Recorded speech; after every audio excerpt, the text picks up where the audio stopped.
Samantala, kaugnay naman ang simultaneous launching ng checkpoints sa iba't ibang lugar sa buong bansa dahil sa local and national elections sa taong ito, nakiisa rin ng Bao Commission on Elections kung saan nitong ang linggo ay isinagawa ang pagsusuri sa lahat ng mga dumadaang behikulo sa kahabaan ng National Highway sa Barangay San Vicente, Bao, Camarines Sur.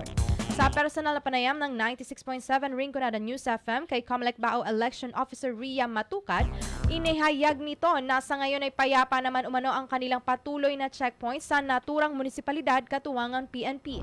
Dagdag pa nito bilang pagtugon sa palatuntunan sa visual checkpoints, patuloy rin naman nilang pinapaalalahanan ang mga biyahero na regular nang isasagawa ang pagsusuri at dahil rito ay mainam na sumunod na rin agad sa mga personnel na nakabantay sa tuwing dumadaan sila sa mga checkpoint sites. Pakinggan natin ang parte ng pahayag ni Ms. Ria Matukad.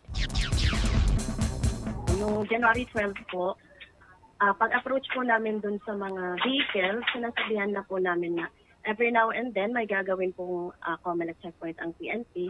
And pag nakita na po nila yung signage, mag-slow down na po sila para po hindi po tayo maabala. Kasi minsan po, kahit may nakita na po silang signage, dumidiretso pa din po. Man pong confused po yung mga pulis sa pag-approach po sa kanila.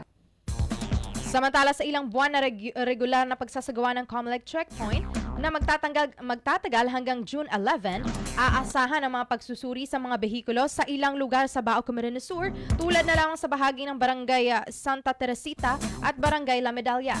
Patuloy namang inaabisuhan ng publiko na mahigpit na ipinagbabawal ang pagdadala o pag-transport ng mga baril at iba pang mga deadly weapons sa panahon ng election period. Alinsunod ito sa mga itinakdang batas at regulasyon ng Comelec.